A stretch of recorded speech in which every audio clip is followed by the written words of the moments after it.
Assalamu alaikum wa rahmatullahi wa barakatuhu. وعليكم السلام ورحمة الله. Wa alaikum salam wa rahmatullahi wa barakatuh. How are you doing, my brothers? How's it going? Good, Alhamdulillah, alhamdulillah. good. What you guys been up to? Nothing I much. just go on. Sorry, you go. No, just saying not much really. Had work this morning and just been just chilling really. No, I haven't done much. Doing a bit of reading and stuff. Yeah, mashallah. What you saying, Rash? You gonna say something? No. I just got back from playing football, so just recovering from the running around. Okay. Alhamdulillah. Well, I hope this is gonna, get your adrenaline going more than the football match. Hopefully. Or, I don't know about adrenaline or anger on some of these issues, but I'll try and keep my emotions in check. Yeah. I mean, side note, man. To be honest with you, I remember playing football with some proper alhamdulillah practicing type of brothers. But you know what? It brings out the ugly side of you, man. You know what I mean? Certainly when you're one of the oldest on the pitch, I do have a habit of now telling people to watch their tongue. I certainly wasn't like that in my younger years.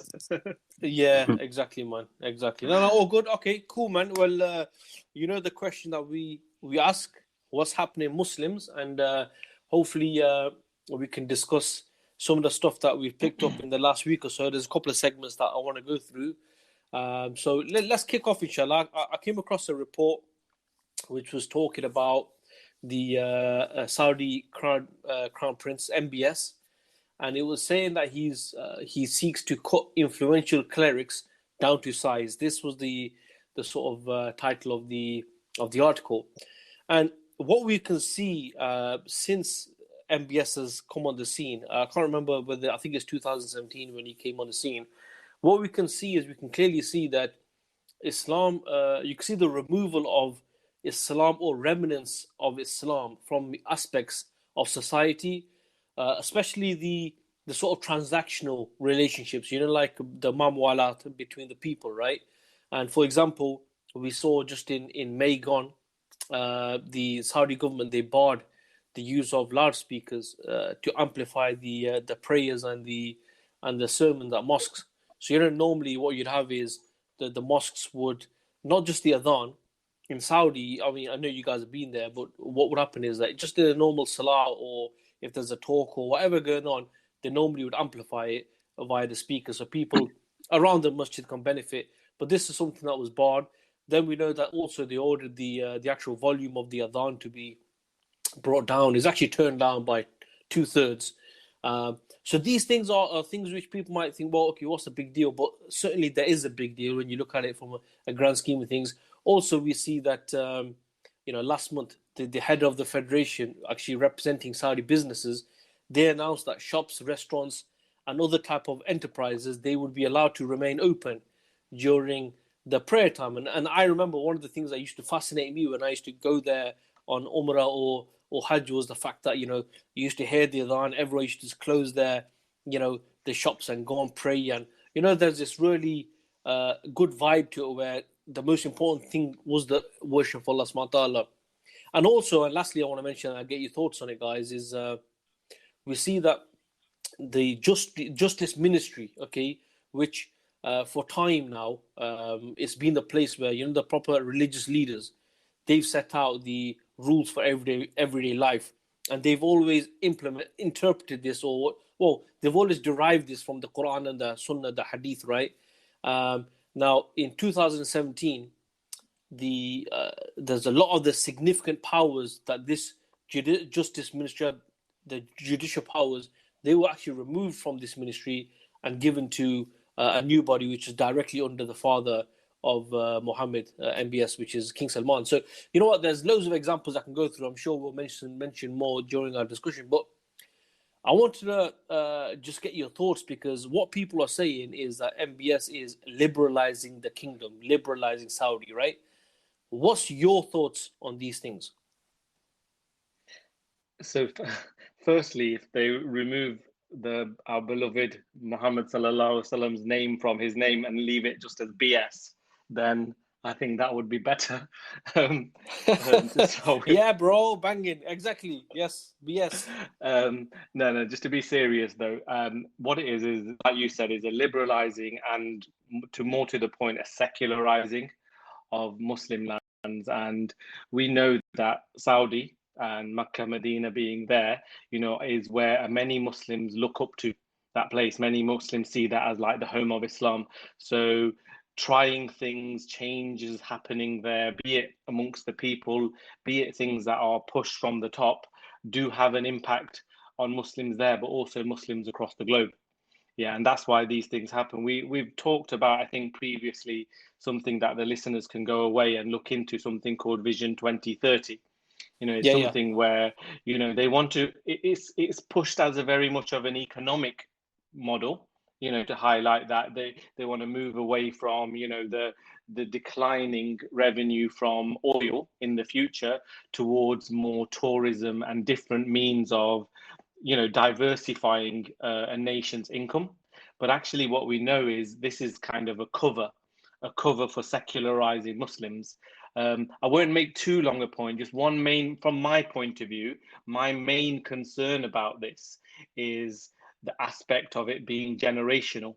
What I mean by that is, what happens is, when you make these changes, initially people will be like, oh, well, we want to hear the adhan louder, or when I'm out shopping, I want to be able to go and the shop to close and for me to go and read my salah. Or even things like gender segregation is one of the other elements of it. So initially it's a shock, and you go there. But what happens, which is really worrying, and we've seen it in other Muslim lands, is as you dilute these things, 10 years, 15 years, 20 years later, future generations see once it's changed, see that as normal. And all of a sudden, what Yeah, was man. beautiful before as part of the social system of Islam has been lost, even though initially there's a shock element, and initially there's we don't want this to happen. The main problem is it's generational, and the worry is what happens in 5, 10, 15, 20 years, really, in my opinion.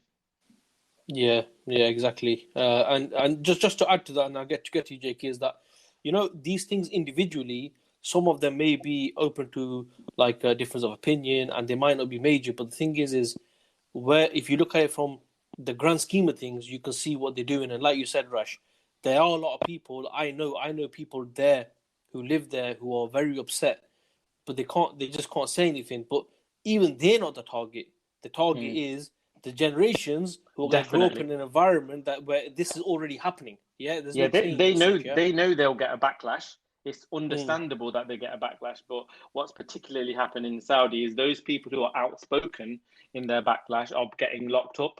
And then the other people will comply but won't be happy about it. But like I said, the problem will be further generations when down the line, when they'll just see it as normal, and bringing it back becomes so much more difficult. Yeah, bang on, man. What are you saying, JK? What are you saying? Yeah, I agree with what you guys are saying, and yeah, good point by Rash, that the generational point, because like you said, there will be some challenge to this, and people will be there'll be some kind of uproar. But down the line, if they can implement this down the line as generations come in, this will just be normalized, isn't it? That the adhan is generally just going to be in the mosque, and it's not going to be loud anymore. Women and men can mix and can do things that wouldn't normally be allowed under the social system of Islam. So, like Rash is saying, it will be fully normalized. And I think the point the thing we need to recognize is that the Saudi regime has always been an agent state or an agent regime of the colonialists of the West. Started off even in its kind of beginning, it was an agent state of the British when they fought against the Ottomans and defied the Ottomans, and now they remain to be an agent state of America. And the reason I'm mentioning that, I don't want to really give a history lesson, but the reason I'm mentioning that is if we know that's the reality of the Saudi regime, then every action that they do and every move they make is going to be in line with the interests of the colonialists and interest of the West. So, like you said, some of these moves you can say individually, and if you were to kind of look into some of these arguments, you could say, yeah, there's a little bit of a difference of opinion. For example, the salah or the adhan, being reduced, the volume being reduced. Some people brought the arguments to say, there's children sleeping and, the elderly are sleeping and things like this. And fair enough, you could bring some arguments, but I think if you are aware and politically aware and are aware of the Saudi regime, you have to understand it from the context of they are an agent regime of America. So whatever move they make will be in line with the interests of America. So as you're saying, it's no coincidence that this move here to do with the one you just spoken about, the cutting the influential clerics from speaking out against the volume going down, and it's not just this. In other places as well, they've been jailing and imprisoning famous sheikhs that have been known to the Saudis, and the people generally accept them. But anyone that doesn't speak in line with what the regime is doing, they're at risk of being imprisoned. So, and then if you think about all the other moves that are taking place, whether it be the women not having to cover even, or with religious dress, there's been moves to do with the women having more kind of, they call it rights, but to do with the non-mahram laws. So obviously the woman doesn't need a mahram to travel and things like this, the guardianship laws. So all of these, as Rash is saying, is in line with their vision to secularize the nation. And I think the reason being is, like I said, historically, Saudi had to gain some sort of legitimacy. So in order to defy the Ottomans at the time, they had to legitimize it under Islam and say that the Ottomans are doing bid'ah, they are, they're going against the teachings of Islam. So they utilized Islam to gain power and prominence in the region, and they used Islam to gain legitimacy. Now that's in history now, and they're an established nation now. Now they're basically getting rid of that status of being just an Islamic nation, but they're becoming a secular nation. And the significance of this is that this isn't like any other Gulf nation that is just secular, and the likes of UAE and Qatar and these nations that are kind of fake states. This is the blessed land. So the significance of this land being secular is massive, because this means that if this land, the blessed land, the land of the two holy mosques, is becoming a more secular, liberal nation, then that is a message to the world and to the Muslim that this is Islam. If they're the representatives of Islam and they're allowing this, then this is Islam. And people look to Saudi, those who are more naive, they look to Saudi as an authority. So if the authority of Islam is acting in this way, then what does that mean for the Muslim, and as Rash is saying, for the generations down the line? I mean, that's the danger really here. Yeah, no, definitely. And the thing is you make a really, really good point there, bro, that it's not a case of a history lesson. I think it's we can't look at this without actually acknowledging the roots of the current regime and what they did to come into power and what they've done since. But I think that what's important as well for people to understand is that the rules that are being sort of rolled back, these are not rules that are linked to the Saudi state. These are laws and part of the social system and whatnot that had been there prior to the Saudis taking over in the Hijaz and that area. So these rules that we're talking about, the social system and parts of the economic system, the penal code, these are things that carried on, which at that time, like you said, it was, I mean, I'm not saying that they would have at that time intended to remove these, Allahu Alam, but certainly these are things that are so ingrained into Muslims, and especially in those lands, especially like you said in Saudi or in Arabia, where it's been there since the time of the Prophet ﷺ. To undo these, they can't be undone in a night. It could well be that it takes 150 years to do that. I think that's a really good point, because you're right. When they dismantled the Islamic system in these lands, that was from a political, the political aspect and the political leadership they dismantled. And to be fair, that's easier to do because actually it's an authority. But dismantling and removing the social systems that are embedded in the people and society at large isn't something you can do overnight. And as Rash is saying, this has caused uproar. People are complaining, and sheikhs are getting jailed and imprisoned. But if they're able to successfully do this, then it has wider reaching ramifications for the future. Just another quick point I want to make, and it's related to what you just said, JK, is I think as Muslims, we are not aware that, we think we can hold on to our Islam as individuals and it will be fine because we'll protect our akhirah via, our own actions. What we haven't appreciated enough is how a system of governance is what influences its masses. In the same way these secular liberal countries are influencing their people, and in the same way, like you say, when the deen of Islam first came about and how many people converted to Islam, and we had, Islam removed poverty and all of these things that happened, and how people started to dress correctly, treat women correctly, all of these things that happened, they didn't happen because one or two individuals started to practice Islam. They happened because systems that come from Islam, systems of governance, systems of economy, social systems, rules, regulations, all of these things that come from Islam, when they were implemented, it had a transformative effect on society. Now what they're trying to do, if you think about it, is if you remove those systems, not to the individual, just holistically, that again initially has an impact, but over time it allows people to become secular more easily, because those systems that were protecting them and preventing them from becoming secular were there. Now what they're doing is they're removing them. It's much more dangerous than we appreciate, because we think we can hold on to Islam just by holding on to, our individual worships, but actually we can't. It's very dangerous. Do you know what? It's a really good example. That's a really good point, because I was reading an article about this, and a really good example of what you've just said there, where the guy, I think the person who was jailed actually for this, he said that now that the adhan has been reduced, the volume has reduced, and the khutbahs have been reduced, no one can hear it from outside the mosque.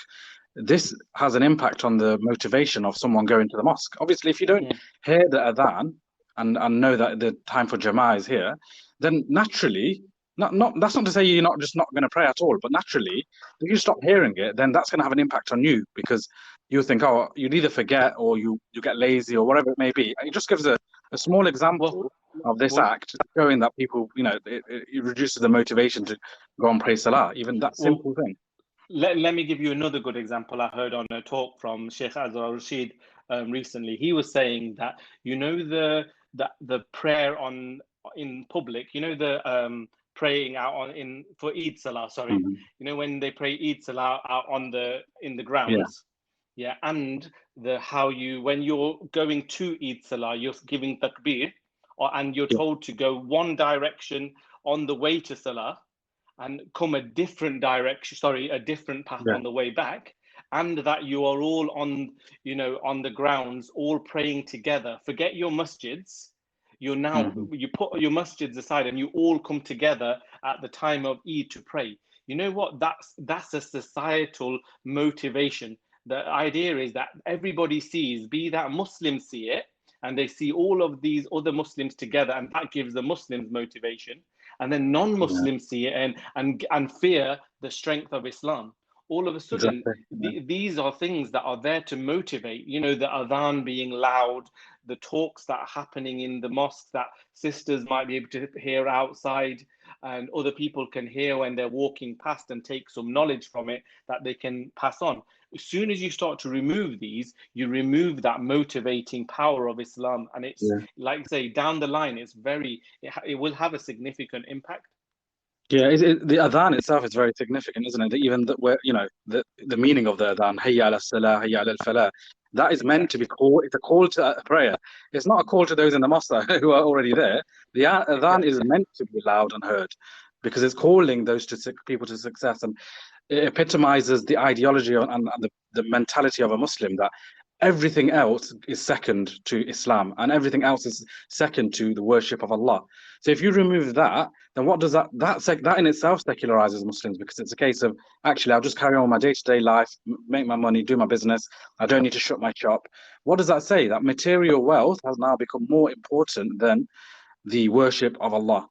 And that is a massive message to people. And us living in these Western lands, actually, we feel that it's easier to sin in this society than to do good, right? Because we're surrounded by fitna. We're surrounded by whether it be the way women dress around us, whether it be the riba that is surrounding us, whether it be all the systems that they implement on us, makes it harder to worship Allah.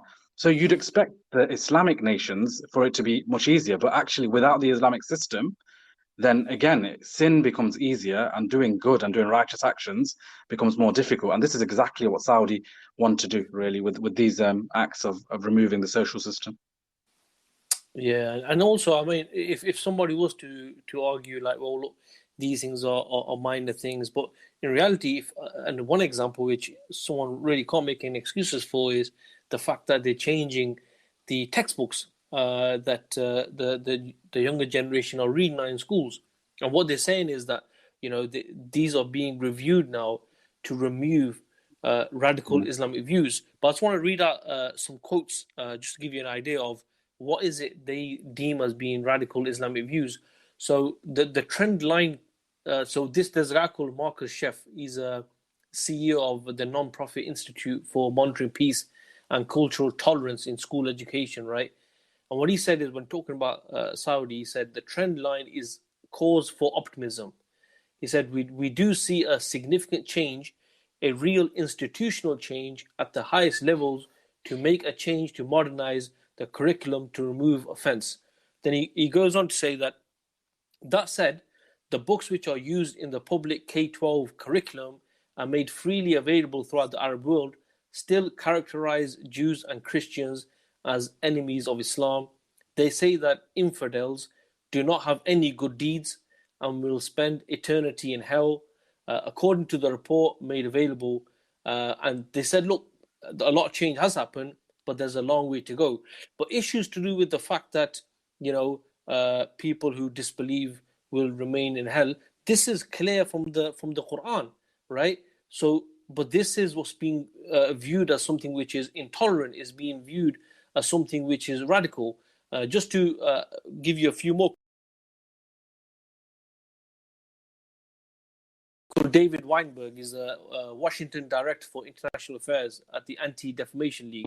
He said some of the most intolerant parts of the curriculum have now been removed, which is truly remarkable, including the removal of passages calling for the death penalty for adultery, acts of homosexuality, and perceived acts of magic, and so on. So what we're seeing here is that there is a reform happening even in the textbooks, and they're removing references to jihad and so on. So if someone wants to argue that, well, these things about the adhan and stuff, they're minor, they're just societal issues, but the fact that they are changing the curriculum, taking out what they are calling intolerant radical views, which are actually part of Islam, and anyone who stands up to this is labeled as an enemy of the kingdom, you can see how exactly what Rash is saying, that these textbooks are for people in education. This is to form their views for them to grow up. But this is something which before would have been impossible to do. But what we're definitely seeing since MBS came on the scene is, actually, to be honest with you, we've seen an emphasis on this after 9/11. But since MBS has come on the scene, they've really accelerated this. And and like JK, you mentioned earlier, there are like well-known big-time scholars that in the past were untouchable, that were thrown into prison because they were against these changes. But you can see now what they're trying to do, where they're just trying to change even the education for the youngsters. How ironic is it that in the same week we're talking about Saudi changing textbooks and stuff and removing things that are from like Quran and Sunnah, that in France at the same time they're stopping people reciting certain verses of the Quran. At the end of the day, the French government and the Saudis are two sides of the same coin. Yeah, we live in a time where the words of Allah are considered extreme. Literally the words of Allah, not an interpretation, literally the words of Allah are considered to be extreme and radical. So the question for us really is, there's two sides, whether we're going to be on the side of Allah, the side of the Quran, or on the side of the secularists and the liberals. It's very clear. There used to be more like clandestine, trying to be a bit more subtle, but now it's so clear cut that they're targeting Islam, they're targeting the Quran, the ayat of Allah, that it's very clear for us Muslims to make a choice now. We're on the side of Allah or we're not. And also another thing, just to add to that, JK, is the fact that when they're talking about certain ayats and certain hadith to do with, just say, for example, Bani Israel and so on, people are saying that this is no coincidence. This is actually in line with the normalization efforts with the illegal entity, as we know, Israel, the Zionist entity. So all of this is something which, as Muslims, we should be concerned, because, like you said, JK, this is where Islam began. This isn't like any other country in the region.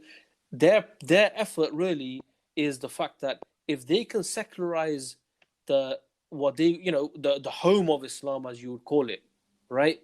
Then everyone else will fall like a domino effect. And that's why, as Muslims, we should be concerned, and we should take this up, and we shouldn't just think this is an internal Saudi internal issue. It isn't. This is something which affects the Ummah. But one thing I would say though, is that there's a Saudi researcher with Human Rights Watch, right, called Hiba Ziadin, and what she said, check this out. She said, this has become the pattern in MBS in Saudi Arabia. The introduction of liberalizing changes, but in an authoritarian manner. Arrests are common, and ranging from women's rights and whatnot. And what she said is that we've known since MBS embarked on this dual journey of new reforms and increased repression that this was a strictly top-down approach, that the reforms are not meant to be seen as a response to popular demands, but as steps MBS himself wanted to take. And that's clear. That really goes to show that it's not the people in the land who are saying we want these changes. In fact, these changes are being forced on them, right? In a way where they're being forced, but at the same time, anyone who speaks out is seen as an enemy of the state. So people might not speak out, and people from outside might think, yeah, the Saudi people in Saudi Arabia are loving it. But the reality is the fact that it is being, in a dictatorship way, being forced on people. It really goes to show that the people internally they reject these changes, and inshallah ta'ala, these plots and plans won't be successful as they intend it to be. Yeah, just a really quick one before we kind of move on. I think it's a really good point that we're critical of the Saudi regime. We're critical of that family and the regime that's been in control of that land for so long. We're not critical of obviously we're not critical of the land itself, because the land is blessed to every single Muslim. And we're not critical of the people, because the people by and large are Muslim and they want good for the deen. We're critical of the regime who, if you think about it, they themselves took their own name. Who gave them the right to name Hijaz after themselves? Literally, sometimes I even struggle to call it Al Saudi Arabia, because it's like you're naming the land from yourself. Who gave you the right? Muhammad Sallallahu didn't name the land after himself. You know what I mean? So, this is the key point. You're right. We're critical of the Saudi regime because they're like a cancer over this land, but the land itself is blessed, and the people themselves are blessed. Yeah, subhanAllah, man. Rush, any final points to this one before I move on to the next segment? I have one very quick one, because I think it's very important based on what JK just said, because we can criticize the Saudi regime, but we have to understand the reason why they are doing these things is because if they didn't carry out the plans of their masters, then they would be removed. So we can blame them, but it's like blaming a dog for coming in your garden and doing his business. But actually, we should blame the owner, because the owner is one that holds the leash. So these regimes are only in place if anybody reads history and anybody goes back and sees where these people came into power and who put them in power, who gave them these lands and why they were given, then we know that these are just the dogs that are carrying out the instructions of their masters. So what they want to happen in Muslim lands and this secularization is a plan that's hatched by the enemies of Islam, hatched by the think tanks that are from the US administration, from the things like the Rand Corporation and all of these think tanks who make sure they know who they can use to carry out their plots. And so just to blame them, the Saudis, is not sufficient, because you need to know why they are carrying out those actions, and by and instructed by whom. Yeah, no, very good, man, very good. Salam to brother Imran. A late show, but like they say, better late than never. All right, good time. We're just going to move on to the next segment, right? Now, we're going to head to the land of Palestine. And on Monday, there was this, everyone was waiting. The media was looking towards a sort of final verdict by the Israeli Supreme Court in regards to the Sheikh Jarrah evictions, i.e. the people there, the Palestinian people who live there, in regards to whether they upheld the view that they need to be evicted. Right now, this actually the verdict was deferred.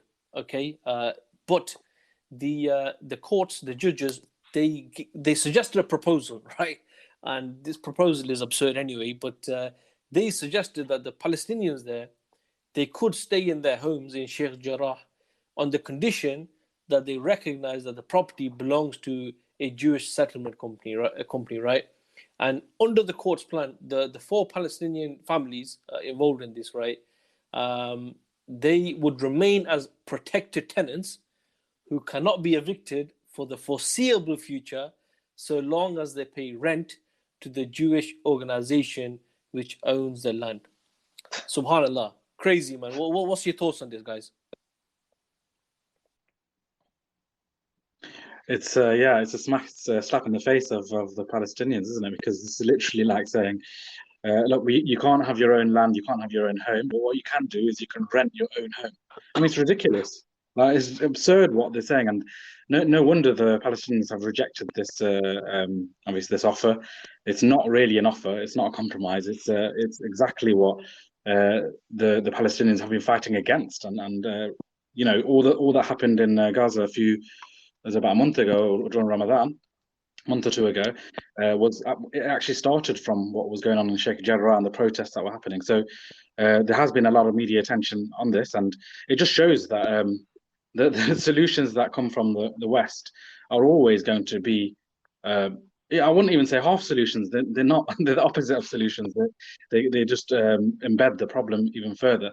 I think the brother, one of the brothers who lives there, Muhammad Al-Kurd, I think he actually came out and he said that this is a slap in the face, and they reject it. Reject it as an offer. And for me, really, the key point that this highlights is that it's been really positive to see that Muslims have been sharing and raising awareness of this issue, and we should continue to do so, even despite the so-called ceasefire. We need to continually raise awareness of what's happening in the blessed land of Palestine and Gaza and the occupied land, basically. But it's important to also recognize that any solution from the West and the UN and these Western organizations is always going to be in the interest of the West. So it's important that we ask ourselves, what are we actually seeking? What kind of justice are we looking for? We all want justice, but there's 2 types of activism. One is kind of this activism of broad justice and social justice, that they call it. And then the other activism, which I think we should be encouraging more, is this Islamic activism, understanding that our solutions come from Islam. So when we're talking about Palestine, we're talking about the occupied lands, we need to really understand, what does Islam require from us? What is the justice of Islam? Allah is Al-Hakim. Allah is the most just. So the system of Allah is obviously the most just. So this just is another example of that.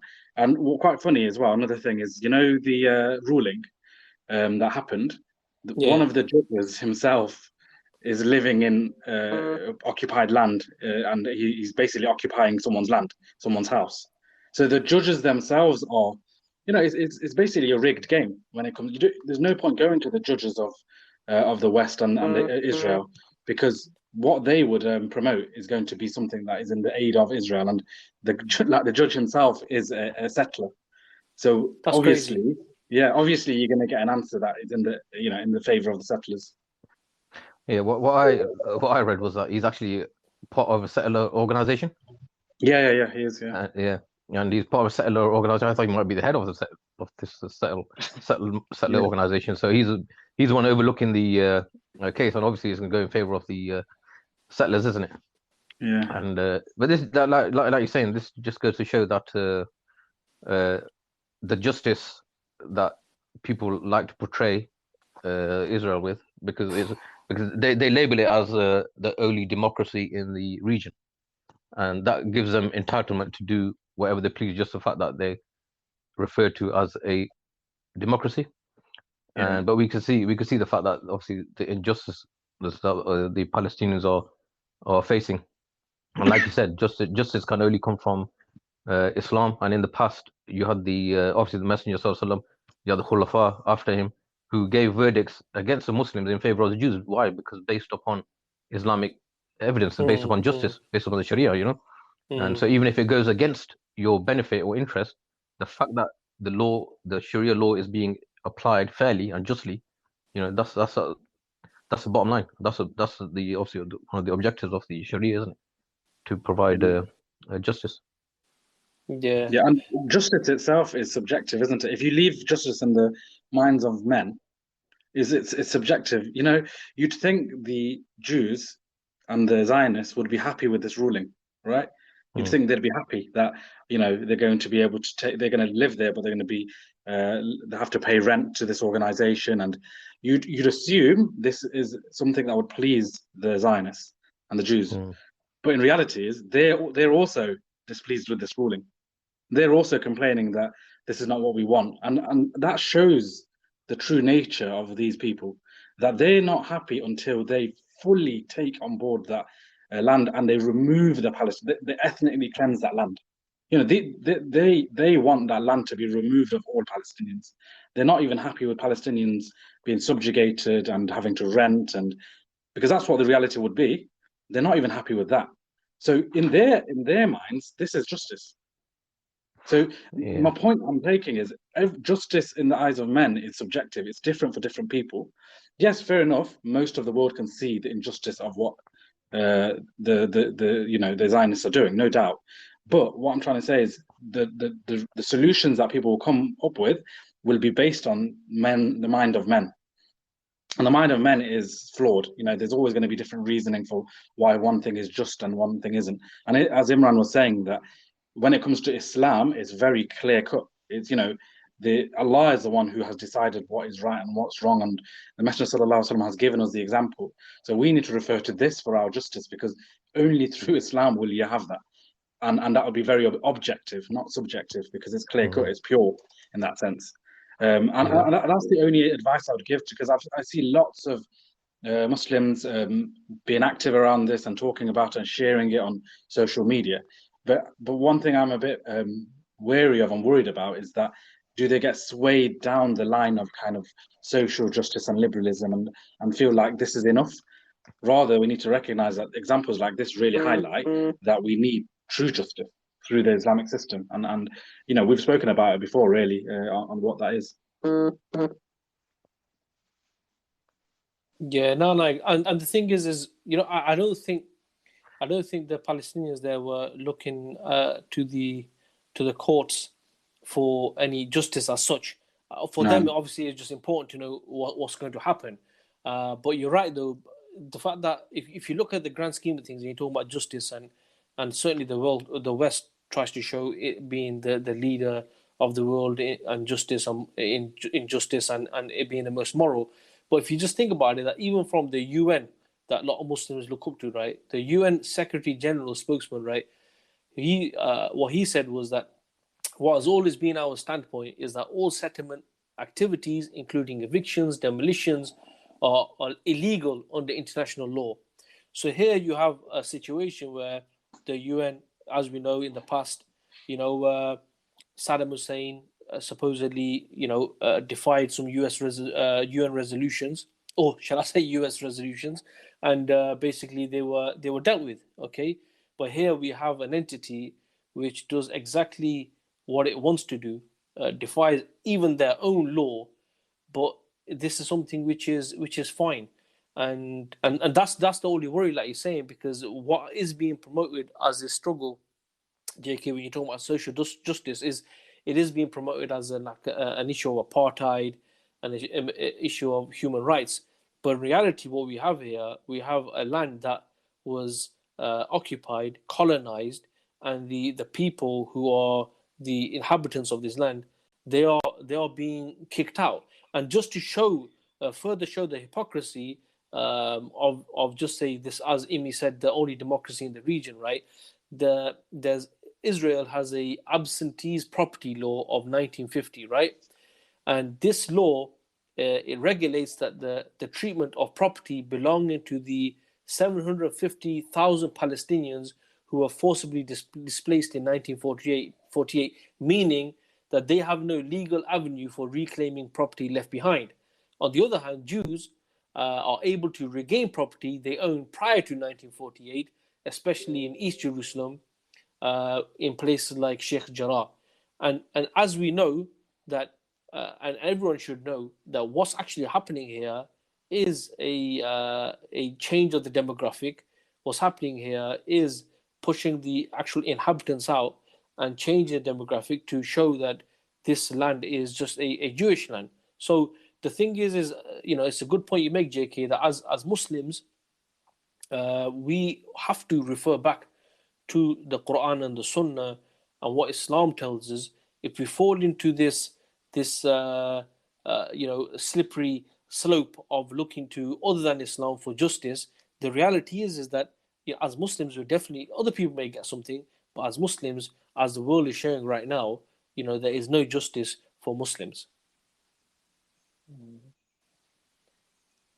You know what I mean? It's just frustrating, isn't it? Like you say, these things continue to happen, yet as Muslims, I think we keep getting duped into alternative approaches to try and sort these things out. We're talking about Sheikh Jarrah, but at the very moment, buildings are being taken down in Hebron, actively. So it's not exactly, even just bro.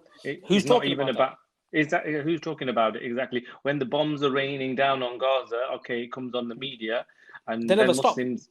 They never stop, but then Muslims get agitated and they, become active. But as soon as it comes off mainstream media, and I'm not saying there are organizations that are still hard at work trying to help, but the general masses stop talking about it and go back to their daily lives. And that's the problem with the emotional way of protesting and, trying to lobby these governments and things. Those things you can only do for a very short amount of time. They're difficult to keep going, but in the same way as emotion is one of those things that is difficult to keep on a high. This is why we need to work more intelligently and get to the root cause of these problems, and then work collectively together to resolve it. Yeah, and Sheikh Jarrah obviously has gained a lot of attention, and because there's been actual court cases against this. I think there's 12 families that there's lots more families there, but 12 families are part of this court case. But the thing is, what's happening in Sheikh Jarrah has happened to hundreds of villages, and that's not me exaggerating. Hundreds of villages since 1948. Bang on, bro. Bang on. So it's not as though it's just Sheikh Jarrah. It's happened to hundreds of villages. So, bro, the Nakba wasn't a one-off event. No, it wasn't. It's continuous. It's going on. This is the Nakba. Yeah, absolutely. But you know what, though? The point I want to make is, I was reading this thing about the court judgment and stuff, and there was a quote by the lawyer of the Al-Kurd family, and what he said was that he said the main aim of the Palestinian families is to maintain and secure their presence in their houses. So if a resolution would come from the court, maybe not with full declaration about Palestinian rights, it can be something satisfactory for the Palestinian families. Now the reality is, brothers, and let's be real here, right? The reason why these families there are having to go through this sort of process is because in reality the rest of the Ummah, we've abandoned them, right? We've left them to their own device, and what's happening to them is something which affects the ummah, because not just is it Muslim land. This is something. This is a blessed land. This land is mentioned in the Quran countless times. Okay, but that's where, as Muslims, we need to look in the mirror and we need to ask ourselves, what am I doing for that land? Is it just the issue of, Muhammad al-Qurd or his sister, or the people in Silwan or, Hebron, right? No, this is an issue which impacts me. This is an issue which I would, and when you start seeing it that way, then maybe you start looking for a real solution. You start looking for the correct solution, because it's no longer someone else's problem. It's also your problem. So I think that's something which we really need to do a bit of soul searching, man. And because this is something which affects us all. Yeah, and you know what? From my perspective, I'm not going to sit here and question what Muhammad al-Kurd and Mona al-Kurd are doing, because they're the ones that are under occupation, and they may have, I can give them an excuse if they did something just to make their life easier. That's kind of beside the point, because they're living there. Bro, the stuff they have to they encounter daily, bro. It's something which we would not even imagine in our worst nightmares. Exactly. We can't expect liberation to occur through those who are being occupied. 100%. They're being occupied. They require an external force to liberate them. So that's what, on one side, that's fine. Like what they're doing some real good work in kind of raising awareness of what's happening. And my questioning is not of them at all, to be fair. It's like what you said. My questioning is of us as even to us. I'm not trying to blame everyone, even to myself. What are we doing as a Muslim ummah in recognizing what the problem is, identifying genuinely what is the problem now? And this problem is not just this one Sheikh Jarrah. It's this problem has been continuous since the Nakba.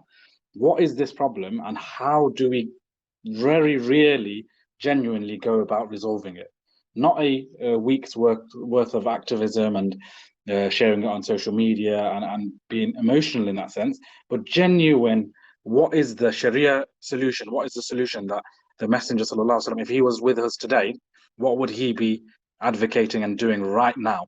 I think that's the real question we need to all ask ourselves, because this problem will not go away. And we had that bombardment that occurred on Gaza, for one of the worst bombardments to happen in the history of that land.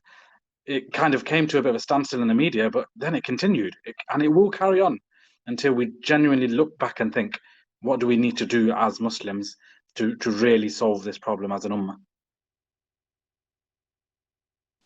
Yeah, no, 100%, bro, 100%. And that's what it boils down to, man.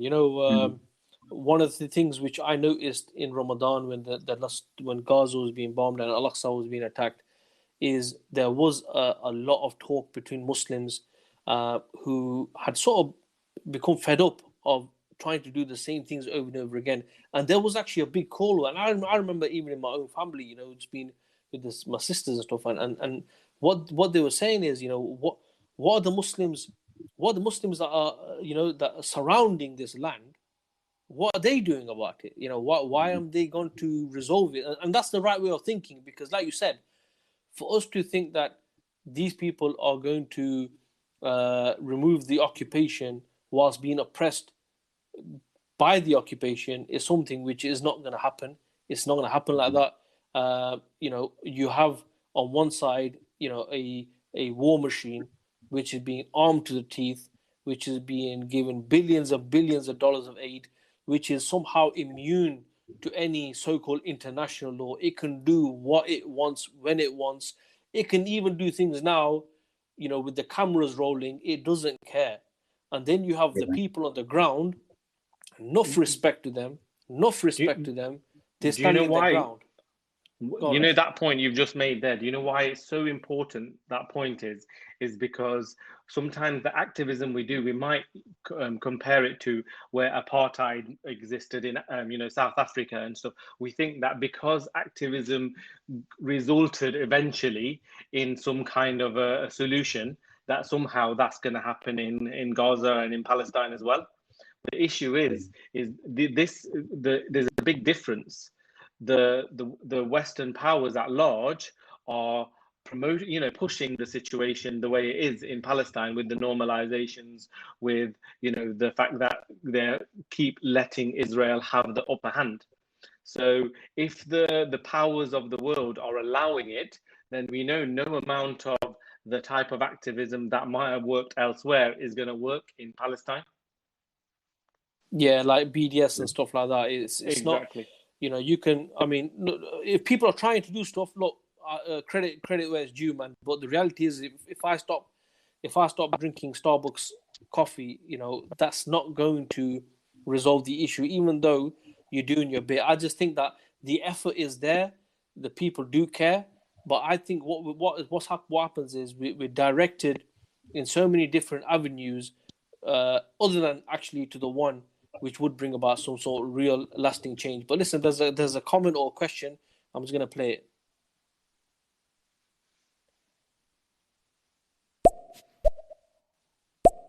Yeah, I think that was a top point about Israel being able to do whatever they want, because even people that, like non-Muslims, that were usually quite supportive of Israel, or they just went with the narrative that Israel has a right to defend itself, and basically watching BBC News and just following what they say, like journalists and even just celebrities and political figures that follow the narrative, even they've realized, like, wait a minute, these guys can do whatever they want, especially with the recent spy scandal as well, with the Israeli companies that are basically tapping into anyone and everyone's phone to use their information against them. That's the sick point. Sick point, yeah. Yeah, bang on. And it's good. It's good that no other people are also seeing this as well. I think that's beneficial.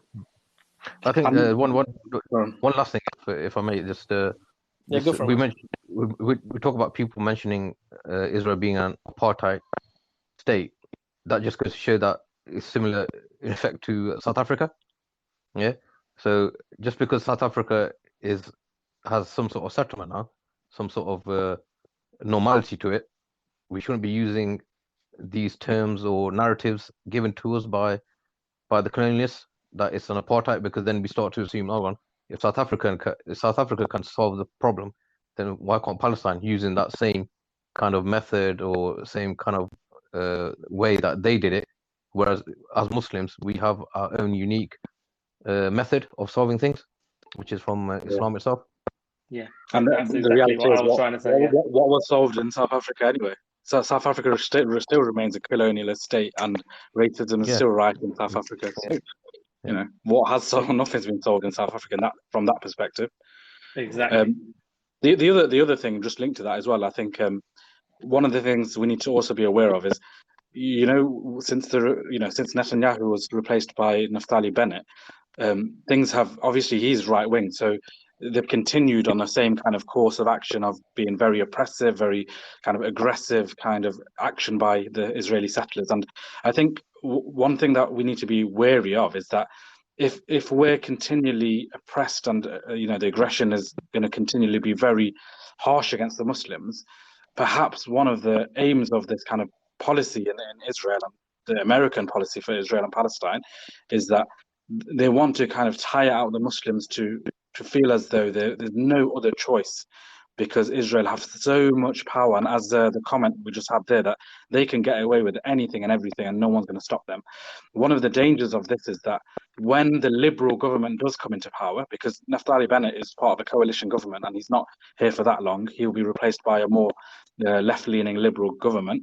When they come to power and then they start to promote solutions that sound much more like in favor of Palestinians than what Bennett and Netanyahu were saying, then there's a risk that Muslims will think, actually, this is the best we're going to get.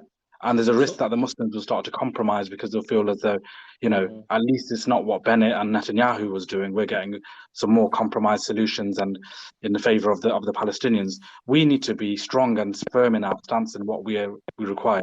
And that's the full liberation of Palestine from the river to the sea. That stance and that motto and that slogan must remain. Otherwise, there's a danger that they're going to tire us out and we're going to accept a solution that is still a half solution and not what we're seeking. Yeah, that's a banging point, bro. And to be honest with you, I personally feel like even the deal of the century and how aggressive Trump's administration was so that it gets to a stage, like you said as well, that when this, sort of like secular liberal type of party comes into power, according to this power sharing agreement, that the Muslims think, look, from where the deal of the century was, we were going to get nothing. If we get something out of this, it's better than nothing. But one thing I would say is that Alhamdulillah, I have confidence because the Lions of Palestine, the Muslims there, if they wanted to have given up this land, they would have given it up a long time ago. So really, as Muslims, what we need to think about is, they're on the front line. Isn't it time that we do something as well? And I think that's something which it fills you with optimism, but at the same time, it really is a bit soul searching. The fact that is it good enough that there's a victory here and there in an Israeli court, which we don't even recognize, or like JK said, do we want the full liberation of this land and the removal of all those who don't belong there? And I think that's a key point from my point. So yeah, brothers, inshallah, gonna get your final thoughts if you have any, and then we'll sort of call it an end. So anyone got any final points you want to add to this segment? Only that we just need to be aware that when these stories come out in the media, we shouldn't be steered by what's in the media all the time. And this happens to all of us, myself included. You know, where what happens is the mainstream media raises an issue and then suddenly we get agitated by it. But the other times we easily just forget and get on with our lives. I think, as Muslims, as people who want to be involved in dawah, we need to make sure that we keep other members of society and the ummah up to speed on everything that's going on. Just because mainstream media aren't talking about it doesn't mean things aren't happening on the ground. And this kind of having this weekly discussion certainly helps me, and hopefully it's helping people who are listening. Yeah, that's some brilliant advice, bro. That's some brilliant advice. And that's why we say, that's why we called it the What's Happening Muslim Show, because, there's stuff that, are not going to be in the mainstream media, but alhamdulillah, we sort of look for news from where people don't normally look, and inshallah ta'ala, we want to bring this about and learn from other people also, and learn from each other, and get generate more awareness, man. So if there's no other points, guys, a big jazakallah khair for joining, and inshallah ta'ala, actually there's one last comment or question. Let's do it, and then we'll bring it to an end, right?